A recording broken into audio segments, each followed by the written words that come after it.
research lab sits about a mile from where several bombs exploded during the Boston Marathon in 2013. The surviving bomber, Zakhar Tsarnaev of Chechnya, was tried, convicted, and sentenced to death.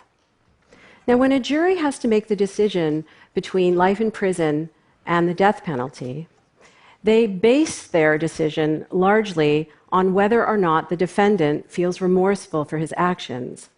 Tsarnaev spoke words of apology, but when jurors looked at his face, all they saw was a stone-faced stare. Now, Tsarnaev is guilty. There's no doubt about that. He murdered and maimed innocent people, and I'm not here to debate that. My heart goes out to all the people who suffered. But as a scientist, I have to tell you that jurors do not and cannot detect remorse or any other emotion in anybody ever. Neither can I, and neither can you. And that's because emotions are not what we think they are. They are not universally expressed and recognized. They are not hardwired brain reactions that are uncontrollable. We have misunderstood the nature of emotion for a very long time, and understanding what emotions really are have important consequences for all of us. I have studied emotions as a scientist for the past 25 years, and in my lab, we have probed human faces by measuring electrical signals that cause your facial muscles to contract to make facial expressions. We have scrutinized the human body in emotion. We have analyzed hundreds of physiology studies involving thousands of test subjects. We've scanned hundreds of brains and examined every brain imaging study on emotion that has been published in the past 20 years. And the results of all of this research is overwhelmingly consistent. It may feel to you like your emotions are hardwired and they just trigger and happen to you, but they don't. You might believe that your brain is pre-wired with emotion circuits, that you're born with emotion circuits, but you're not. In fact, none of us in this room have emotion circuits in our brain. In fact, no brain on this planet contains emotion circuits. So what are emotions really? Well, strap on your seatbelt, because emotions are guesses. They are guesses that your brain constructs in the moment where billions of brain cells are working together. And you have more control over those guesses than you might imagine that you do. Now, if that sounds preposterous to you or, kind of crazy, I'm right there with you, because frankly, if I hadn't seen the evidence for myself, decades of evidence for myself, I am fairly sure that I wouldn't believe it either. But the bottom line is that emotions are not built into your brain at birth. They are just built. To see what I mean, have a look at this. Right now, your brain is working like crazy. Your neurons are firing like mad, trying to make meaning out of this so that you see something other than black and white blobs. Your brain is sifting through a lifetime of experience, making thousands of guesses at the same time, weighing the probabilities, trying to answer the question, what is this most like? Not what is it, but what is this most like in my past experience? And this is all happening in the blink of an eye. Now, if your brain is still struggling to find a good match and you still see black and white blobs, then you are in a state called experiential blindness. And I am going to cure you of your blindness. This is my favorite part. Are you ready to be cured? All right, here we go.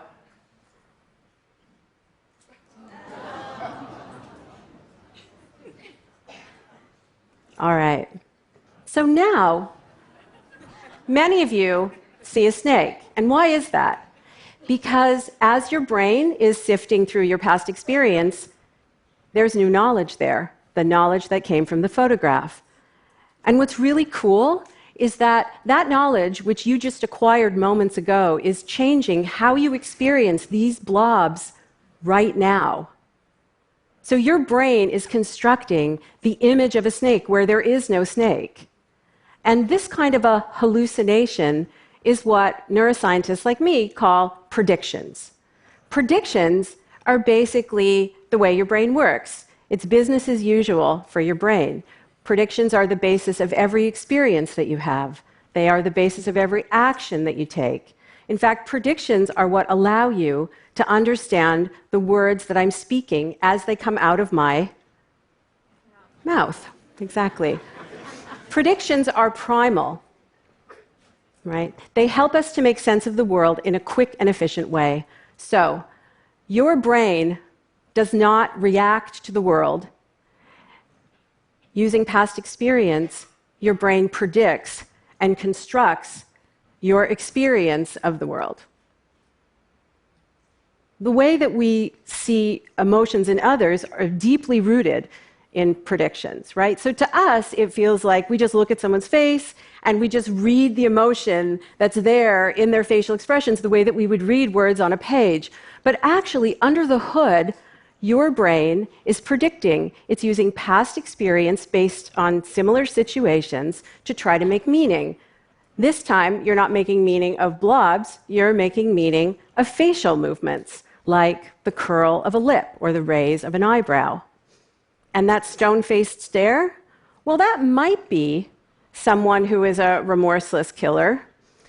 But a stone-faced stare might also mean that someone is stoically accepting defeat, which is in fact what Chechen culture prescribes for someone in Dzhokhar Tsarnaev's situation. So the lesson here is that emotions that you seem to detect in other people actually come in part from what's inside your own head. And this is true in the courtroom, but it's also true in the classroom, in the bedroom, and in the boardroom. And so here's my concern. Tech companies, which shall remain nameless, well, maybe not, Google, Facebook, are spending millions of research dollars to build emotion detection systems. And they are fundamentally asking the wrong question because they're trying to detect emotions in the face and the body. But emotions aren't in your face and body. Physical movements have no intrinsic emotional meaning. We have to make them meaningful. A human or something else has to connect them to the context, and that makes them meaningful. That's how we know that, a smile might mean sadness, and a cry might mean happiness, and a stoic, still face might mean that you are angrily plotting the demise of your enemy. Now, if I haven't already, gone out on a limb, I'll just edge out on that limb a little further and tell you that the way that you experience your own emotion is exactly the same process. Your brain is basically making predictions, guesses, that it's constructing in the moment with billions of neurons working together. Now, your brain does come pre-wired to make some feelings. Right? Simple feelings that come from the physiology of your body. So when you're born, you can make feelings like calmness and agitation, excitement, comfort, discomfort. But these simple feelings are not emotions. They're actually with you every waking moment of your life.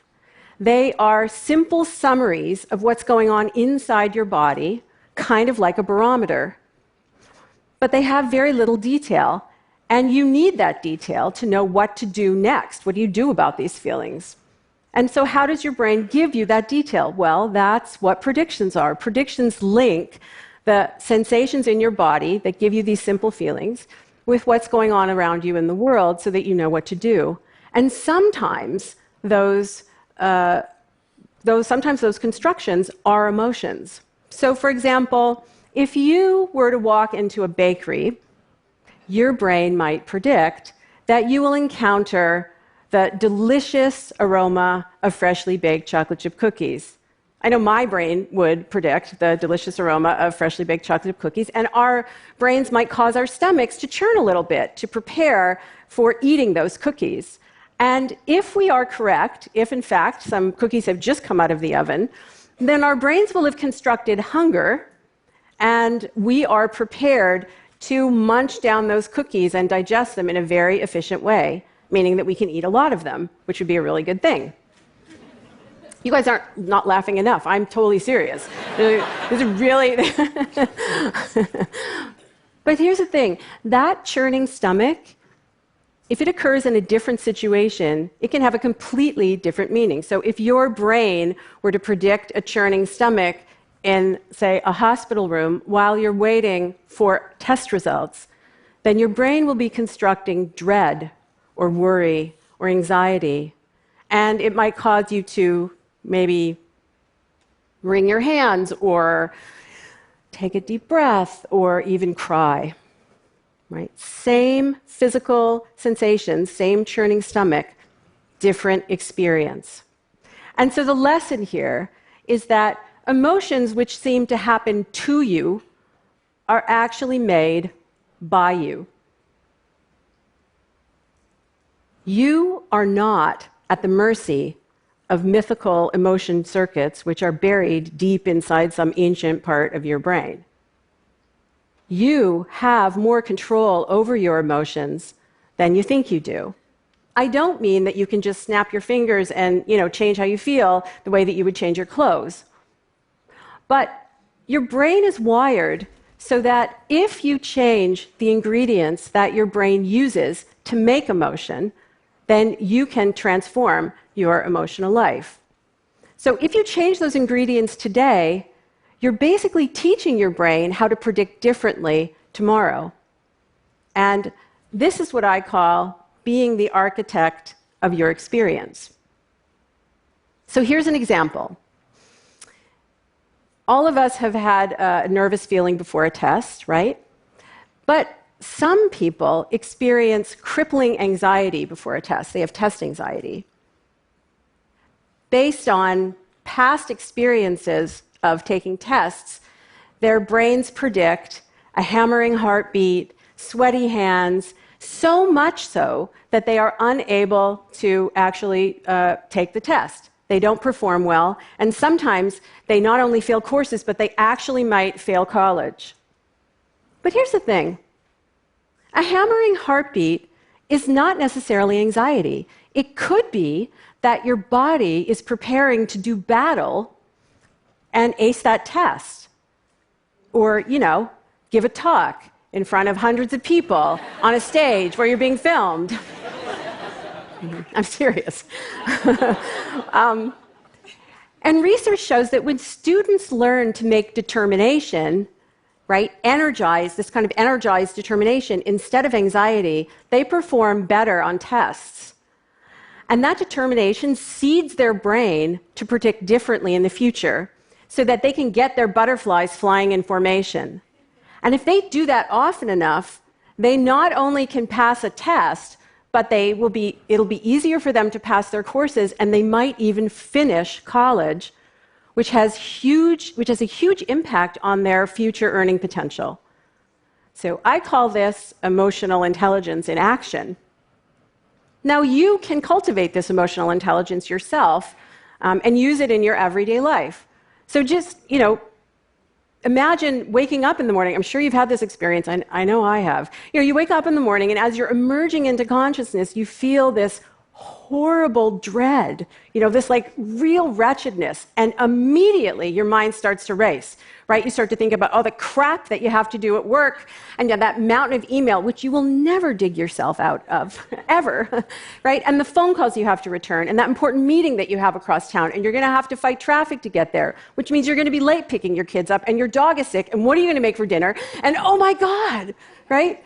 What is wrong with your life? What's wrong with my life?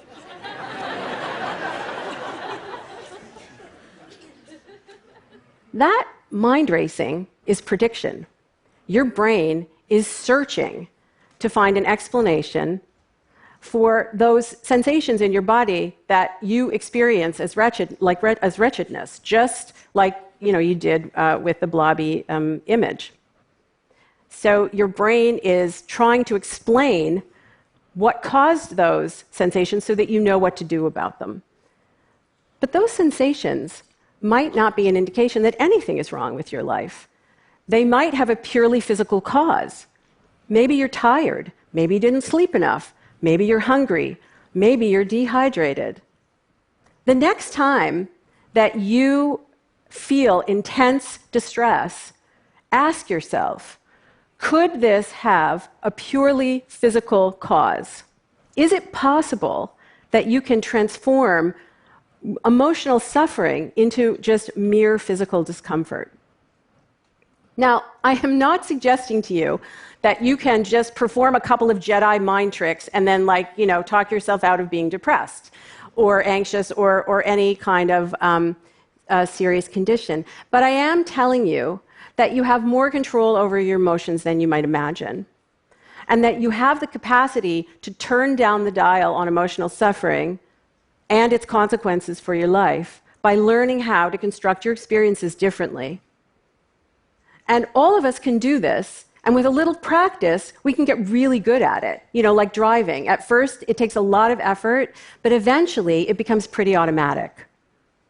Now, I don't know about you, but I find this to be a really empowering and inspiring message. And the fact that it's backed up by decades of research makes me also happy as a scientist. But I have to also warn you that it does come with some fine print, because more control also means more responsibility. If you are not at the mercy of mythical emotion circuits, which are buried deep inside your brain somewhere and which trigger automatically, then who's responsible? Who's responsible when you behave badly? You are. Not because you're culpable for your emotions, but because the actions and the experiences that you make today become your brain's predictions for tomorrow. Sometimes we are responsible for something not because we're to blame, but because we're the only ones who can change it. Now, responsibility is a big word. It's so big, in fact, that sometimes people feel the need to resist the scientific evidence that emotions are built and not built in. The idea that we are responsible for our own emotions seems, very hard to swallow. But what I'm suggesting to you is you don't have to choke on that idea. You just take a deep breath, maybe get yourself a glass of water if you need to, and embrace it. Embrace that responsibility, because it is the path to a healthier body, a more just and informed legal system, and a more flexible and potent emotional life. Thank you.